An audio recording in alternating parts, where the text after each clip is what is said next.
Hello dear friends, मैं हूं प्राची और मैं अपने चैनल वंडर इंग्लिश लर्निंग में आपका स्वागत करती हूं।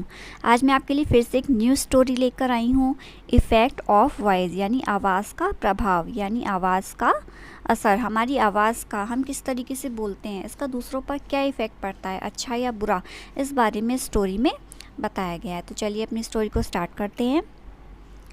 वंस यानी कि एक बार, एक गुरु यानी कि एक गुरु, वेंट यानी कि गए, टू ए फॉरेस्ट एक जंगल में, in search of remedy, in search यानी कि खोज, खोज में, ऑफ रेमेडी यानी कि उपचार, जो ट्रीटमेंट होता है उपचार। जंगल में बहुत सारी जड़ी बूटियाँ पाई जाती हैं तो उससे उपचार के लिए एक बार एक गुरु जंगल में उपचार की खोज में गए।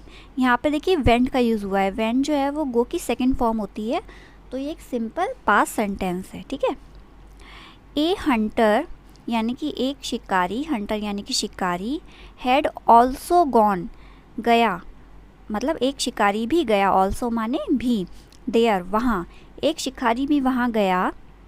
देखिए यहाँ पे हैड गॉन का यूज़ हुआ है, हैड गॉन का यूज़ हुआ है तो ये पास्ट परफेक्ट टेंस है, मतलब वो जा चुका, मतलब शिकारी जो था वो वहाँ पर जा चुका था। A hunter had also gone there, एक शिकारी भी वहाँ गया। फॉर हंटिंग एनिमल्स, हंटिंग यानी कि शिकार करना, किसका, एनिमल्स का, जानवरों का। A hunter had also gone there for hunting animals, एक शिकारी भी वहाँ जानवरों का शिकार करने के लिए गया। एंड अ सोल्जर, देखिए फ्रेंड्स इसमें डी का यूज़ हुआ है लेकिन हम इसको जे से प्रोनाउंस करेंगे, इसको हम बोलेंगे a soldier. A soldier also arrived here, arrived मतलब पहुंच चुका था, देयर यानी कि वहाँ, कहाँ, जंगल में। And a soldier also arrived there, और एक सिपाही या सैनिक भी वहाँ पहुंच चुका था। All of three felt thirsty, तीनों को प्यास लगी, फेल्ट माने महसूस होना, थर्स्टी यानी कि प्यास, तीनों को प्यास लगी। दे सॉ, उन्होंने देखा, ए हट, हट यानी कि झोपड़ी, उन्होंने देखी एक झोपड़ी। इन द फॉरेस्ट यानी जंगल में, इन विच यानी कि जिसमें, ए ब्लाइंड मैन, ब्लाइंड यानी कि अंधा, a blind man was sitting, sitting यानी कि बैठा हुआ था। ये एक पास्ट कॉन्टिन्यूस टेंस है जो कि पास्ट में शुरू हुआ था और अभी तक चल रहा है, यानी सिटिंग, ING लगा है ना। तो दे सॉ अ हट in the forest in which a blind man was sitting, उन्होंने जंगल में एक झोपड़ी देखी जिसमें कि एक अंधा आदमी बैठा हुआ था। द हंटर, जो शिकारी था, वेंट देयर, वहाँ गया, एंड सेड, और कहा, शिकारी वहाँ गया और कहा, देखिए वो क्या कहता है, ओ ब्लाइंड मैन, ओ अंधे आदमी, या फिर हे अंधे आदमी, मेक मी ड्रिंक वाटर, मुझे पानी पीने के लिए दो। अदरवाइज, अदरवाइज का मतलब नहीं तो, योर पॉट ऑफ वाटर, जो तुम्हारा पानी का बर्तन है, पॉट यानी कि बर्तन, योर पॉट ऑफ वाटर, जो तुम्हारा पानी का बर्तन है, वुड बी, दिया जाएगा, ब्रोकन, क्या, तोड़ दिया जाएगा, ब्रोकन माने तोड़ना, बाय मी, मेरे द्वारा। Otherwise your pot of water would be broken by me, नहीं तो तुम्हारा पानी का बर्तन मेरे द्वारा तोड़ दिया जाएगा। एक पैसिव वॉइस का सेंटेंस है, बाय मी लगा है ना, बाय, इसलिए पैसिव वॉइस का सेंटेंस है। मतलब जो शिकारी था वो अंधे आदमी से कह रहा था कि अगर तुम मुझे पानी नहीं दोगे तो मैं तुम्हारा पानी का बर्तन तोड़ दूंगा।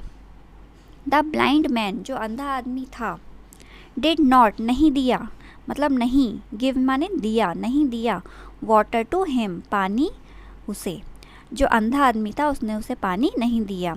एंड मूव्ड हिम अवे, और वहाँ से चला गया। देन द सोल्जर, तभी जो सैनिक था, कम टू हिम, उसके पास आया, एंड सेड, और कहा, तभी सोल्जर यानी कि सैनिक उसके पास आया और बोला, ओ ब्लाइंड मैन, हे अंधे आदमी, गिव मी वाटर, गिव माने देना, मी माने मुझे, वाटर यानी कि पानी, गिव मी वाटर, मुझे पानी दो। एंड टेक, और ले लो, टेक माने लेना, एनीथिंग, कुछ भी, और कुछ भी ले लो, यू वांट, जो तुम चाहते हो, मुझे पानी दो और जो तुम चाहते हो वो ले लो। हियरिंग यानी सुनते हुए, दिस, ऐसा सुनते हुए या ऐसा सुनकर या यह सुनकर, द मैन, जो आदमी था गॉट एंग्री, उसे गुस्सा आ गया, वो गुस्सा हो गया, एंग्री माने गुस्सा होना, एंड मूव्ड हिम अवे, और वहाँ से चला गया, एज वेल, वैसे ही जैसे शिकारी के पास से चला गया था वैसे ही यहाँ भी the man got angry and moved him away as well, और वैसे ही यहाँ से चला गया। द गुरु, जो गुरु थे, went to the blind man, अब गुरु की बारी थी, गुरु अंधे आदमी के पास गए, एंड एड्रेस्ड, एड्रेस माने किसी को पुकारना या बुलाना या संबोधित करना, एड्रेस्ड हिम पोलाइटली, उन्हें बहुत पोलाइटली यानी प्यार से, विनम्रता पूर्वक संबोधित किया, एंड वेरी हम्बली, और कोमल तरीके से या बहुत ही प्यार से, आस्क्ड फॉर वाटर, आस्क्ड माने पूछा, फॉर वाटर यानी पानी के लिए। The guru went to the blind man and addressed him politely and very humbly asked for water, guru ji जो थे वो अंधे आदमी के पास गए और विनम्रता पूर्वक उनको और कोमल तरीके से या प्यार से उनको संबोधित करते हुए पानी के लिए पूछा। हेयरिंग यानी सुनकर, ए वेरी जेंटल वॉइस, एक बहुत ही अच्छी, जेंटल यानी बहुत ही जो शिष्टाचार पूर्वक जो उन्होंने उनकी आवाज़ थी गुरुजी की। Hearing a very gentle voice the man said, एक बहुत ही जेंटल या फिर प्यारी आवाज़ या विनम्र आवाज़ को सुनकर आदमी बोला, आई हैव बिकम सेटिस्फाइड, मैं हो गया हूँ, क्या सेटिस्फाई यानी संतुष्ट, मैं संतुष्ट हो गया हूँ या मैं संतुष्ट हो गया, दैट यू अराइव्ड इन माई हट, तुम मेरी झोपड़ी में आए या तुम मेरी झोपड़ी में पहुँचे। Take and drink water, take माने ले लो, एंड और ड्रिंक वाटर और पानी पियो, पानी ले लो और पियो। आफ्टर यानी कि बाद में, ड्रिंकिंग वाटर पानी पीने के बाद में, द गुरु जो गुरुजी थे, टोल्ड यानी कि बोले, पानी पीने के बाद गुरुजी बोले, वैन यानी कि जब, ए हंटर यानी कि एक शिकारी, एंड ए सोल्जर और एक सिपाही, केम आए,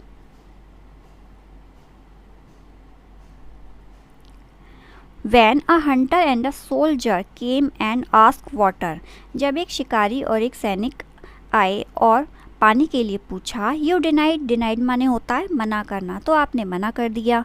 बट यानी कि लेकिन, व्हेन आई केम जब मैं आया, एंड आस्क्ड वाटर और पानी के लिए पूछा, जब मैं आया और पानी के लिए पूछा, यू गेव वाटर तो आपने पानी दे दिया। वाई इज़ इट सो, ऐसा क्यों।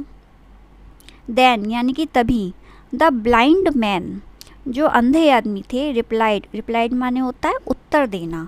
Then the blind man replied, तभी अंधे आदमी ने उत्तर दिया, दैट यानी कि इट ऑल डिपेंडेड, डिपेंडेड यानी कि ये सब कुछ निर्भर था, डिपेंड माने होता है निर्भर करना, इट ऑल डिपेंडेड यह सब निर्भर था, अपॉन यानी कि ऊपर, द वॉइस यानी कि आवाज़, ऑफ ए पर्सन एक व्यक्ति की, यह सब कुछ एक व्यक्ति की आवाज़ के ऊपर डिपेंड था। जो सिपाही था और जो शिकारी था उसकी आवाज़ में एक कड़कपन था, कोई भी विनम्रता नहीं थी और कोई भी प्यार से, किसी ने भी उनमें से किसी ने भी प्यार से पानी के लिए नहीं पूछा। लेकिन जो गुरुजी थे उनकी आवाज़ में एक सज्जनता थी, एक शिष्टाचार था, जिस तरीके से उन्होंने पानी के लिए पूछा। तो ये सब कुछ एक व्यक्ति की आवाज़ के ऊपर निर्भर था।